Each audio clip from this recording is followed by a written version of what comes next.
From Evoke Media, I'm Sabrina Mirage Naeem. With me is Cassia Binkowski, and this is Breaking Glass, a series of conversations with women around the world who are shattering glass ceilings and challenging social norms.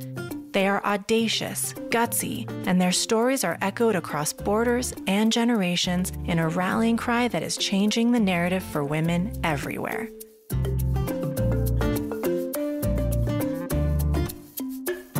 Today's conversation is about pregnancy and professional athletes. We're talking with professional volleyball player Carli Lloyd. Her now very public story begins when she was in Italy training for her 10th professional season and then found out she was pregnant. Sabrina, what unfolds over the mere hours after she took that pregnancy test is hard to fathom.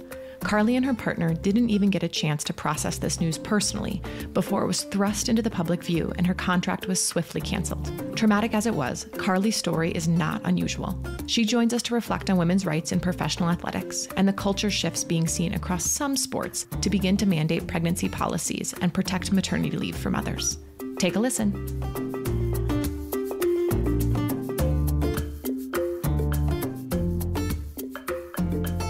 Carli, thank you so much for joining us. Thank you for having me. I'm excited to be here. Absolutely. So we want to go back to the beginning of your love affair with volleyball for a second. When did you get started in the sport? I started playing when I was 11, just into middle school. So I was introduced to it because my mom and my uncle were volleyball coaches and my siblings had played. So it was kind of So it was in your blood, yeah. It was a family sport. Yeah, exactly. And it's such a theme that we've been hearing that our parents have such an important impact on the trajectory of our careers. I mean, we just had a conversation with a stand-up comedian who her father said, if you want to be taken seriously in the entertainment industry, you need to be a stand-up comedian. And she's a stand-up comedian. I mean, do you ever think about how your life may have been different if your parents were not coaches? I totally do, actually. And the reason I think about it a lot is, I think athletics has been in my family. My mom played basketball. My uncle, who raised me from when I was little, he's my mom's brother. He was a football player and a wrestler. And then I had two older siblings that got into sports. And my uncle was the one that kind of like told me early on, if you have a dream or if you really want this to be something great, he taught me this is what sacrifice is and this is what choices look like. And early on, when I was 8 and 9, I was running track and training with him and all these things. But I think about, my dad, he passed away when I was really young. So if my dad had been in the picture even, or if I didn't have two parents that were coaches, what would that have looked like? I think my path of life, the trajectory of my life would have been totally different. When did you set your sights on playing professionally? When did it start when did it start to feel as if that could be a real possibility for you?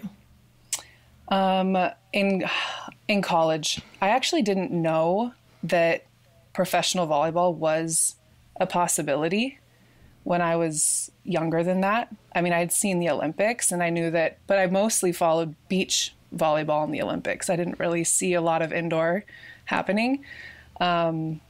And then when I got to college, I was told, there's some professional volleyball overseas, not here in the States, because we don't have a professional league here in the States, but overseas, there's a possibility to continue your career and play. And I think it was my junior year that I heard that. And then my senior year was when I actually understood what that would look like. And here's what I really love about this conversation, because we're talking about a sport that has a predominantly female presence. I think it's pretty safe to assume that when most people think of volleyball, they think of a women's sport.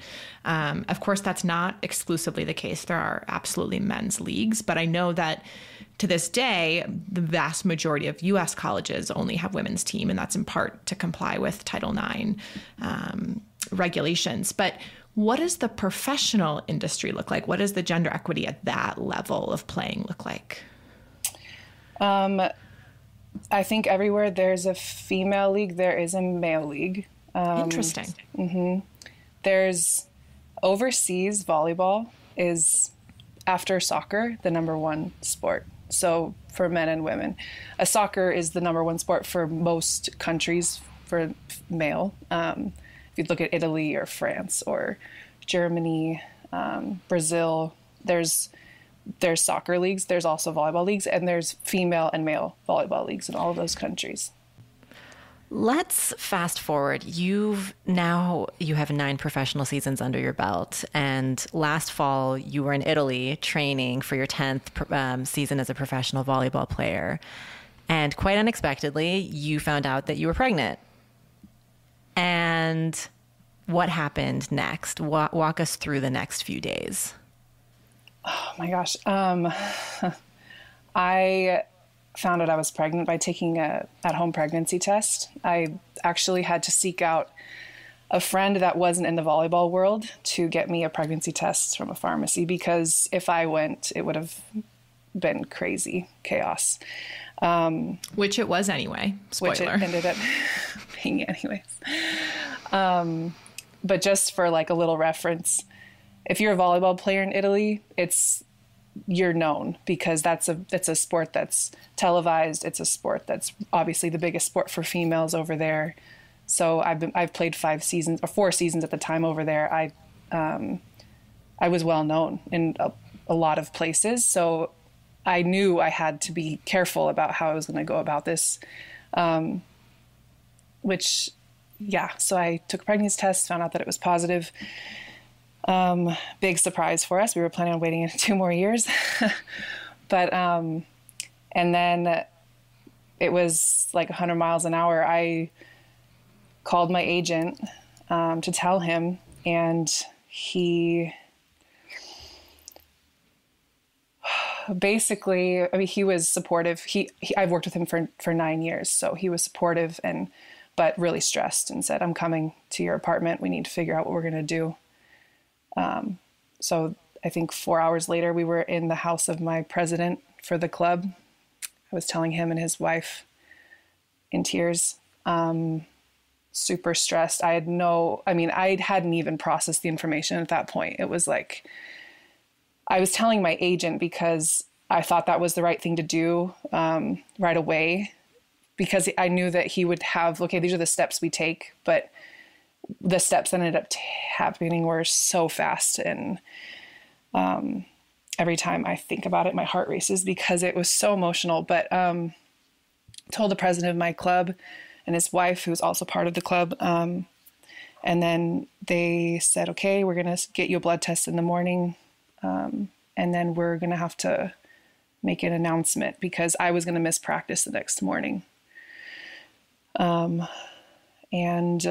I took the blood test. I found out I was 6 weeks pregnant. So I had been pregnant through double this. I had been in Italy for almost 4 weeks at the time. By that time, I had trained double days. We were in preseason.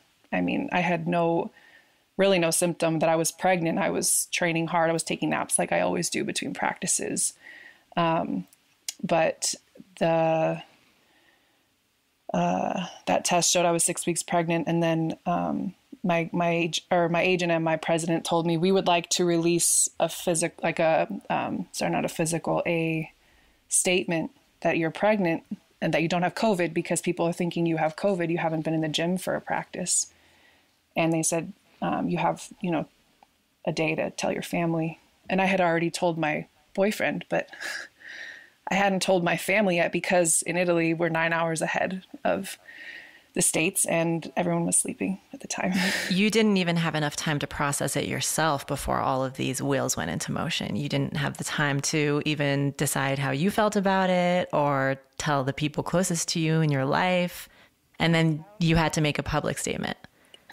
Yes, that is exactly what happened. And the crazy thing about that is it took me months to be at peace with how it happened.